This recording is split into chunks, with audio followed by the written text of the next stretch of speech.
estructura cuaternaria. ¿Qué sería? O sea, dijimos hace rato que todas las proteínas se encuentran en forma de su estructura terciaria, ¿sí? Entonces, todas las proteínas funcionales están en forma de, o sea, están con su estructura terciaria. Y algunas proteínas se encuentran en forma de estructura cuaternaria. ¿Y qué sería la estructura cuaternaria? Sería ya la asociación de más de una cadena de polipéptidos. Bueno, entonces, ¿qué dijimos que es una proteína? Unión de aminoácidos, ¿sí? Bueno, entonces esta es una cadena polipeptídica. Esa misma cadena polipeptídica puede transformarse en una proteína funcional y tener su estructura terciaria. Podemos tener más de una cadena polipeptídica y esta ya es otra, ¿sí?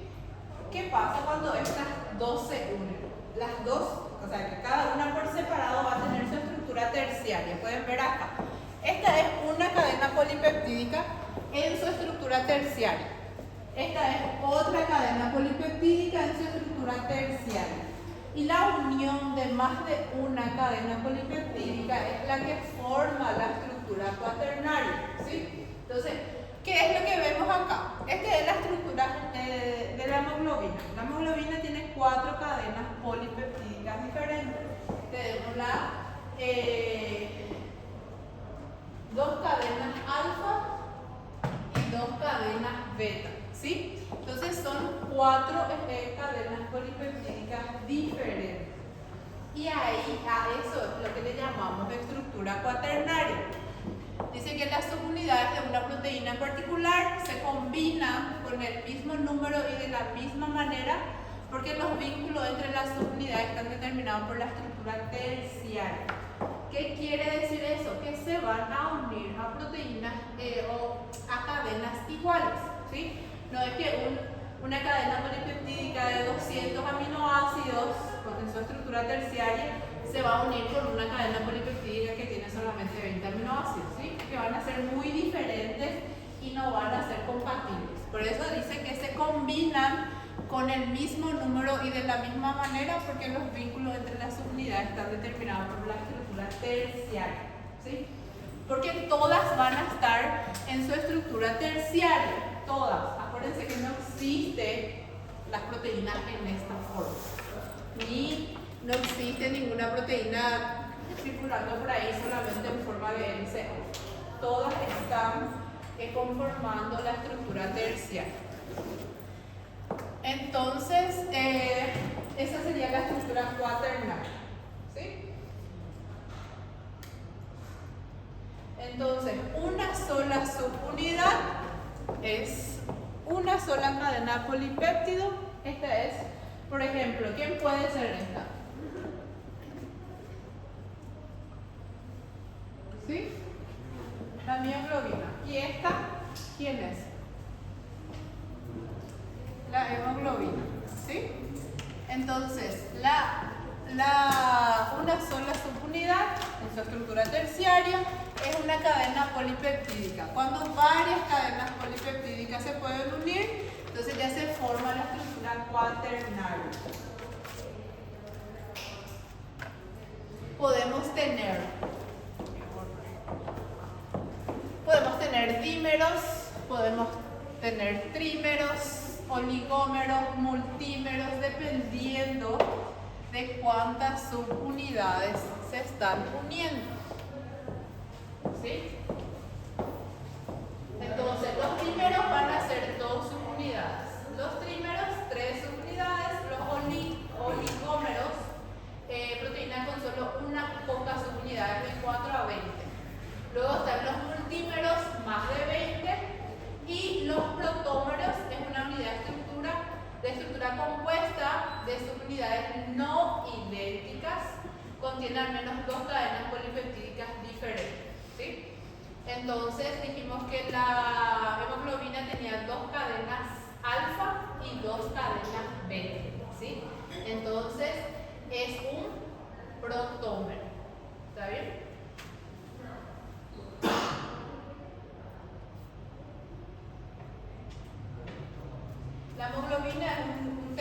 polímero, proteína formada por 4 cadenas polipeptídicas, tiene 2 cadenas alfa iguales, 2 cadenas beta iguales. La unidad que se repite en una proteína recibe el nombre de protómero, está formada por al menos 2 unidades diferentes. Tiene una repetición de unidades alfa-beta, por eso se dice que es un protómero alfa-beta. Bueno, si por ejemplo un multímero está constituido por varias subunidades diferentes, la estructura global es una proteína que puede ser asimétrica y bastante complicada.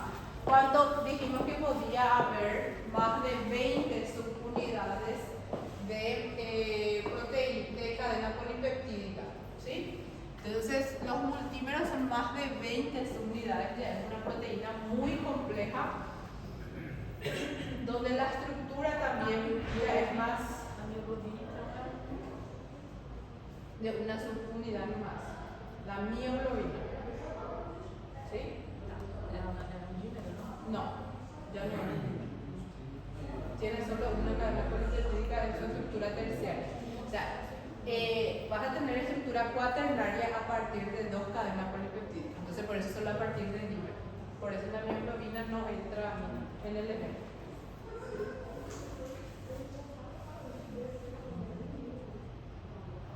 Bueno, la estructura cuaternaria, vamos a tener las proteínas globulares y las proteínas fibrosas, ¿sí? Las unidades de la proteína globular rara vez se mantienen unidas por puentes disulfuro, generalmente están más unidas por puentes de hidrógenos que son interacciones débiles. Y las proteínas fibrosas y otras estructuras pueden unirse ampliamente a otras proteínas mediante enlaces covalentes. O sea que las proteínas fibrosas son más rígidas, ¿sí? Entonces las proteínas globulares son más lábiles, digamos, ¿verdad? Mientras que las proteínas fibrosas son más rígidas. ¿Por qué? Porque la mayoría de sus enlaces es enlace disulfuro o enlaces covalentes. Mientras que las proteínas globulares, la mayoría de sus enlaces son puentes de hidrógeno.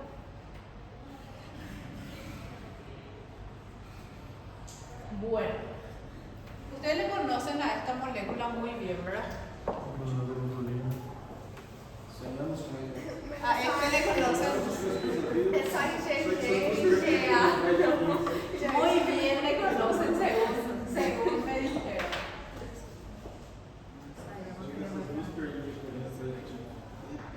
¿Cómo se llama? ¿Puedes decirme todas las partes del anticuerpo? ¿Cómo se llama este? ¿Cadena pesada o cadena ligera?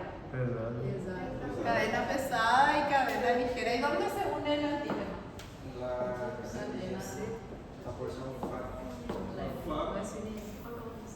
¿Aquí o no? Sí.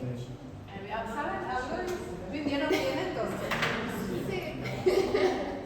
Bueno, el anticuerpo es un ejemplo también de estructura cuaternaria. Una estructura de múltiples unidades tiene mucha ventaja y aumenta la estabilidad de la proteína. Puede hacer que la proteína sea capaz de exhibir cooperatividad entre sus unidades, uniendo, ligando o formando sitios de unión con alta unión a moléculas grandes, como por ejemplo el anticuerpo, ¿sí? El anticuerpo es capaz de unir moléculas más grandes dependiendo del antígeno que tiene que unir. Una ventaja adicional de una estructura de múltiples unidades, que diferentes subunidades pueden tener diferentes actividades.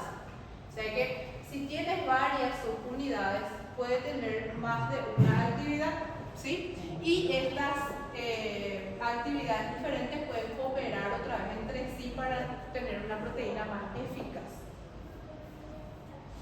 Bueno, entonces este es como la estructura, otra vez un resumen de la estructura primaria, que es la secuencia de aminoácidos. La estructura secundaria es cuando empiezan a plegarse, la estructura terciaria y la estructura cuaternaria. ¿Cuál es la forma en que más existe en las proteínas? La estructura terciaria. Solamente algunas proteínas forman la estructura cuaternaria.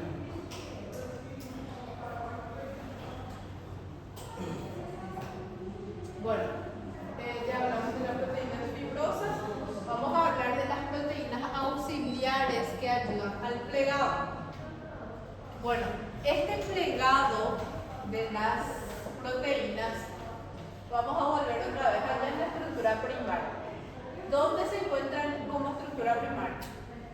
En los ribosomas, ¿sí? Solamente ahí se está formando la cadena polipeptídica de aminoácidos.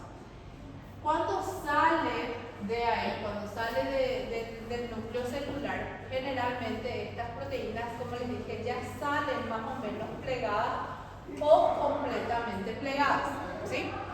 Pero ¿cómo hacen eso? ¿Cómo saben? ¿Son sus compañeros? Sí, somos colegas. Sí. ¿Quieren hablar más fuerte que yo? É a prova de mono. ¿Ah? É a prova de mono. Están eufóricos. Bueno, ¿cómo las proteínas saben cómo plegarse correctamente? Porque estos puentes disulfuros se pueden formar de cualquier forma, ¿sí? O se pueden plegar antes del tiempo correspondiente. Para eso existen las chaperonas moleculares. ¿Qué son las chaperonas? Son también proteínas, pero ¿cuál es su función? Evitar el mal plegado o ayudar al plegado correcto de las proteínas, ¿sí? Entonces dice que las chaperonas moleculares son proteínas que interaccionan con polipéptidos parcial o incorrectamente plegados, facilitando rutas de plegamiento correctas o aportando microentornos en lo que pueda tener lugar el plegamiento. Bueno, entonces tenemos dos tipos de chaperonas. Las chaperonas chaperona 70 y la 60. ¿Cuál es la 70? Son proteínas pequeñas que se van uniendo a la cadena polipeptídica, evitando que ésta se pliegue por completo, ¿sí? Entonces, supongamos que, como les dije hace rato, una proteína que va a actuar como proteína transmembrana. Ella no puede salir del núcleo celular de donde se formó, de los ribosomas, completamente plegados. ¿Por qué no puede salir completamente plegados del ribosoma? ¿Precisa plegar a membrana? ¿Cómo? ¿Qué precisa se unir a la membrana? Porque necesita unirse. Supongamos que esta es la membrana celular, ¿sí? Su función va a ser quedarse acá. Si ya está, si salió del núcleo celular acá, donde tiene que viajar hasta acá, completamente plegada, ya no va a poder unirse a la membrana celular, ¿sí? Entonces, ¿qué pasa? Se unen las chaperonas,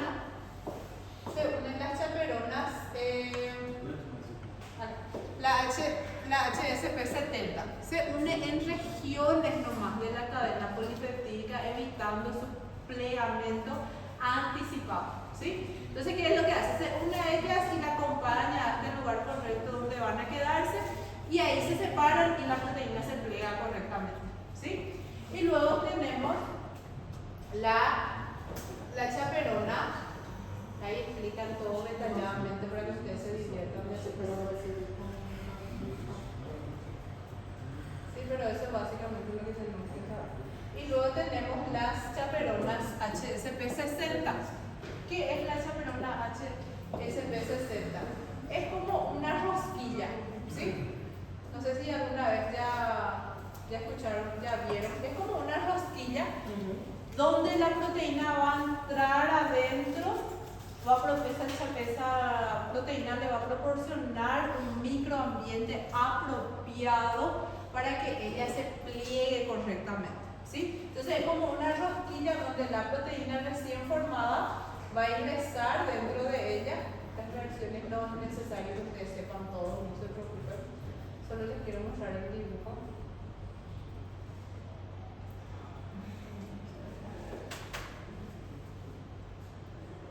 No se preocupen con estas reacciones.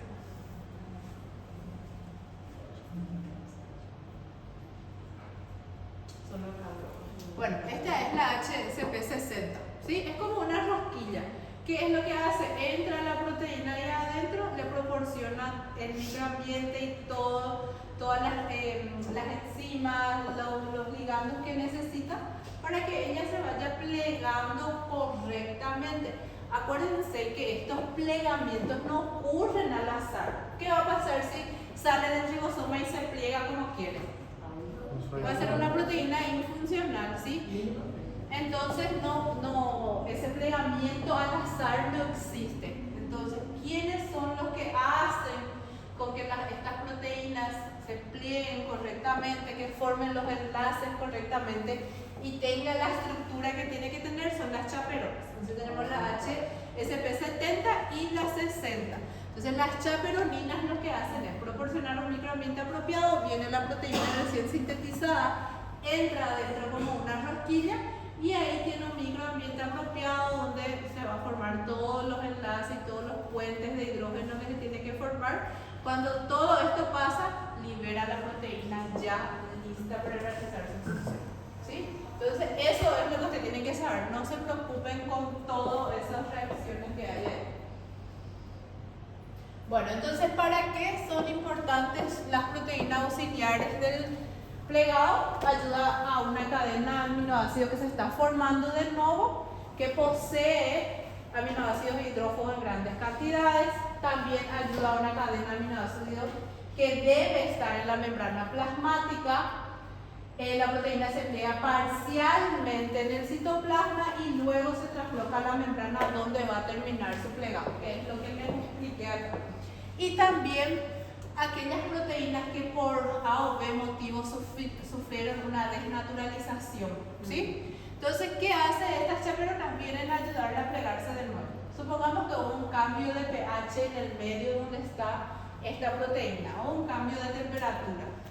Se desplegó, perdió su estructura terciaria. Se activan rápidamente las chaperonas, viajan estas chaperonas hasta donde está esta proteína que sufrió desnaturalización y la ayudan de nuevo a plegarse y es de nuevo una proteína funcional, ¿sí?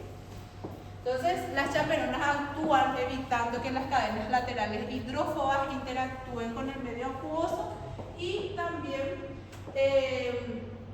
proporcionan el microambiente apropiado. Esto es todo lo que les dije resumidamente.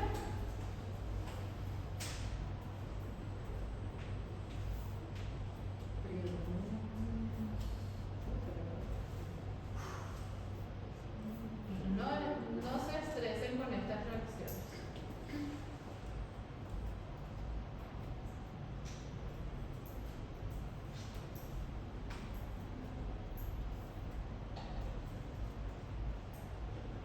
Bueno, acá volvemos otra vez al mismo dibujito, que ustedes ya saben de memoria. Bueno, y ustedes ya saben que la perturbación de la conformación de la proteína puede tener consecuencias patológicas. ¿Qué quiere decir eso? Que si la proteína se pliega incorrectamente o cambia un aminoácido o se corta una secuencia de aminoácidos, vamos a tener algunas patologías. Defectos en el plegamiento de proteínas pueden constituir la base molecular de una amplia gama de trastornos genéticos humanos. A pesar de que hay muchos procesos que colaboran al plegamiento correcto de las proteínas, igual hay proteínas que se pliegan erróneamente. De hecho, el mal plegamiento de proteínas es un problema importante en todas las células porque una cuarta parte o más de los polipéptidos sintetizados pueden ser destruidos. Acuérdense, supongamos que se sintetiza 1 millón de proteínas por día en nuestro organismo, ¿sí? Un ejemplo. De ese 1 millón, un 200.000 se va a plegar mal. O va a ser anómala o va a tener una secuencia de aminoácidos incorrecta. Pero ¿qué pasa? Existe también un sistema que va a venir a eliminarle a esa proteína rápidamente antes de que cause un daño permanente. Entonces, salió del núcleo, o salió del citosol, salió de los ribosomas, está mal plegado, se elimina. No es la secuencia de aminoácidos correcta, se elimina, ¿sí? No crean que de los 1 millón que se sintetizan en un día, los 1 millón son lindísimos y funcionales. Pero 200.000 ¿sí? es un montón. 200.000 es un montón. ¿Sí? Entonces existen algunas patologías donde, que se forman a consecuencia del plegamiento incorrecto de las proteínas. ¿Sí? Una de ellas es la enfermedad por prión. Está causada por unas partículas proteicas llamadas priones y que causan encefalopatías espongiformes transmisibles. ¿Sí? ¿Qué son los priones? Son proteínas mal plegadas capaces de transmitir su forma mal plegada a otras variedades de la misma proteína. Bueno, ¿qué es lo que hace esta proteína? Está en el sistema nervioso central, ¿sí? Ella llega ya mal plegada. Si se conecta con otro prión, le muda su mal plegamiento, ¿sí? Que le muda a la otra, que le muda a la otra, y ahí tenemos un efecto dominó, donde todas las proteínas priones que se pliegan mal o se despliegan, ¿sí? ¿Qué es lo que causa? Causa un daño degenerativo que se caracteriza por los siguientes aspectos. Un cambio a una forma esponjosa del cerebro, pérdida de neuronas, astrocliólisis, formación de placas amiloides originadas por depósito de agregados proteínas. Bueno, ustedes conocen estas láminas mejor que yo. ¿Qué ustedes pueden ver ahí? Esto es normal. Un corte histológico del cerebro no es normal, ¿sí? Entonces, ¿cómo le llamamos a eso? Aspecto de esponja, le suelen decir, ¿verdad? Donde estos huecos que ustedes ven generalmente están formados por agregados o de estas proteínas mal plegadas, ¿sí? Entonces, son proteínas mal plegadas que van agregándose o precipitándose en el cerebro, ¿sí? Entonces ahí se ve como un corte histológico como de aspecto de esponja. La enfermedad de prión comprende la enfermedad de Creutzfeldt-Jakob, que es en seres humanos se caracteriza por una demencia de rápida progresión, problemas de memoria, cambio de personalidad y falta de coordinación muscular. Bueno, esta enfermedad de priones no afecta solamente a los seres humanos, puede afectar también a todos los animales. ¿Por qué? Porque esta proteína también está presente en el sistema nervioso de los animales. Está la encefalopatía espongiforme en ovejas y la encefalopatía espongiforme bovina, que es la enfermedad de la vaca loca, que me imagino que alguna vez ya escucharon en sus vidas, ¿sí? Bueno, dice que hay una enfermedad también que se llama Kuru, que en países que practicaban antiguamente canibalismo, ¿sí? Entonces la persona o la víctima tenía esta patología, la persona que comía desarrollaba también esta patología. Entonces es transmisible. Esse prion, qualquer pessoa transmite? Prion es una proteína que conecta las neuronas. O sea, en realidad su función no está bien clara, pero sí algunos estudios apuntan de que lo que hace es conectar, hace un trabajo ahí entre la conexión de las neuronas. Cualquier persona puede tener. Puede ser genético, puede ser esporádico o puede ser transmisible. ¿Cómo se va a transmitir? Si yo, por ejemplo, consumo una vaca o carne de vaca de ese animal que estaba enfermo con esta patología. Entonces, si yo consumo, puedo adquirir. ¿Qué es? Entonces, una forma variante de la enfermedad de Creutzfeldt-Jakob es la misma que afecta a pacientes más jóvenes, se relaciona con trastornos psiquiátricos y conductuales de inicio temprano y está relacionada con el consumo de carne de ganado afectado por encefalopatía espongiforme bovina. O sea que si yo comí la carne de la vaca loca, me puedo enfermar también, ¿sí? Por eso dice que es esporádico, es genético y es transmisible.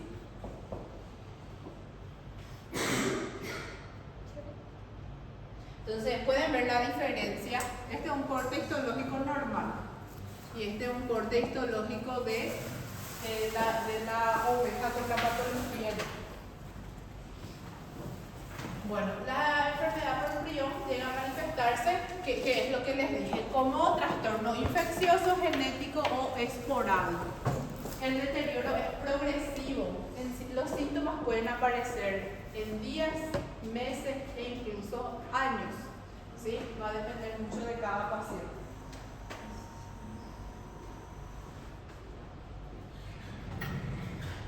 Bueno, ¿qué es la proteína prión o PRP? Se ha identificado el agente infeccioso como una única proteína a la cual Stanley Prusiner apodó como proteína prión. La proteína prión es un constituyente normal del tejido cerebral de todos los mamíferos. No se conoce con detalle su función, aunque podría tratarse de una proteína señalizadora. ¿Sí? O sea que en el sistema nervioso central de todos los mamíferos hay esta proteína. Entonces todos los mamíferos pueden sufrir esta enfermedad. Es una glucoproteína codificada en el brazo corto del cromosoma 20. En circunstancias normales es monomérica y rica en hélice alfa. Bueno, ¿cuándo aparece la enfermedad? Esta es la proteína normal, ¿sí? Entonces generalmente dice que es rica en hélice alfa. La enfermedad aparece cuando una sola proteína, yo tengo que tener una sola proteína mal plegada nomás. Se pliega en una conformación alterada denominada PRPSC. En lugar de hélice alfa se forma como hojas beta. Pueden ver acá. Esta es mi proteína normal. Se forma como hélices alfa. Y acá ya tenemos como plegamiento beta. Entonces ya cambia la conformación de la proteína. Bueno, entonces la interacción de esta proteína anómala con esta proteína normal hace un efecto dominó. ¿Qué va a hacer? Esta proteína va a hacer con que esta se pliegue en forma de láminas beta. Si esta se conecta con otra, va a pasar la misma cosa. Entonces ahí si hay 2 millones de proteínas PRP en el sistema nervioso central, una le va a contagiar a la otra y se van a ir plegando equivocadamente. El trabajo normal tem forma da proteína secundária. No, este es la estructura terciaria. Acordate que la estructura terciaria, ¿cómo les voy a explicar? Ya les expliqué, voy a volver a explicar. O sea que la estructura terciaria es cuando esta es tu estructura secundaria, ¿sí? Supongamos que tiene predominio de hélices alfa, pero vos tenés una estructura así, ¿sí? Pero dentro de esa estructura terciaria es lo que se forma la estructura secundaria. No existe proteínas en su forma de estructura secundaria. Siempre están en su estructura terciaria. Acá vos ves hélices alfa, pero está como un marañado, como ustedes le dicen, ¿sí? Entonces siempre va a estar así. ¿Y qué pasó acá? Esto que era en forma de hélice alfa, ahora están plegadas, ¿sí? No está así enroscada correctamente. Entonces, este ya es una proteína anómala. Algo dice que hace un efecto dominó. Al entrar en contacto con otra proteína normal dentro del sistema nervioso central, le transforma a esta. Y así sucesivamente se va contaminando todas las proteínas priones que hay en el sistema nervioso central, ¿sí? Dice que no se conoce el mecanismo por el que la presencia de la PRPSC conduce a encefalopatías pungiformes, no se sabe la causa de por qué ocurre esto y ni por qué esta es capaz de contagiarla a eso. O sea, todavía no hay una causa, un diagnóstico de la causa, ¿sí? É irreversível, né? Essa pessoa. Es irreversible, sí. O sea que ya no da para volver a desplegar, porque una vez que hay varias proteínas priones, ya hay efecto en el sistema nervioso central. Entonces, lo que se puede hacer si se pilla a tiempo es tratar de evitar que avance, ¿sí? Pero cura todavía no, porque no se conoce la causa, entonces no sabemos. Dice que las moléculas PR, PSC se relacionan con fuerza entre sí por medio de sus regiones hidrofóbicas expuestas y las unidades de PR, PSC se están acumulando, muestran coalescencia y forman agregados insolubles resistentes a las proteasas. ¿Se acuerdan que dijimos que siempre que hay una proteína mal plegada hay un mecanismo de eliminación? ¿Sí? Generalmente son las proteasas, que son enzimas hidrolíticas, ¿verdad? Que son capaces de romper enlaces polipeptídicos. Pero estas proteínas son resistentes a las proteasas porque forman enlaces muy fuertes. Entonces son resistentes a las proteasas, entonces las enzimas no consiguen eliminarlas y se van acumulando y causando un daño irreversible. Essa protease é a mesma que usa no sistema imunológico para eliminar. Las proteasas son siempre las mismas. O sea que algunas tienen... ¿Cuál es la función de las proteasas? Quebrar proteína e. Quebrar proteína. Entonces todas las proteasas actúan de la misma forma. O sea que algunas tienen un AUVUS nomás diferente, pero todas actúan de la misma forma. Eliminar. Ela não consegue quebrar essa porque ela é muito forte. Porque es muy fuerte. Generalmente dijimos que la estructura terciaria, los enlaces o las interacciones son interacciones débiles. Puentes disulfuro o un enlace puentes de hidrógeno o enlaces disulfuro, que no son muy fuertes, pero estas PRPSC forman enlaces muy fuertes, entonces por eso son resistentes a las proteasas y por eso no se eliminan y se acumulan y va causando daño irreversible. ¿Sí? Bueno, creo que podemos hacer una pausa.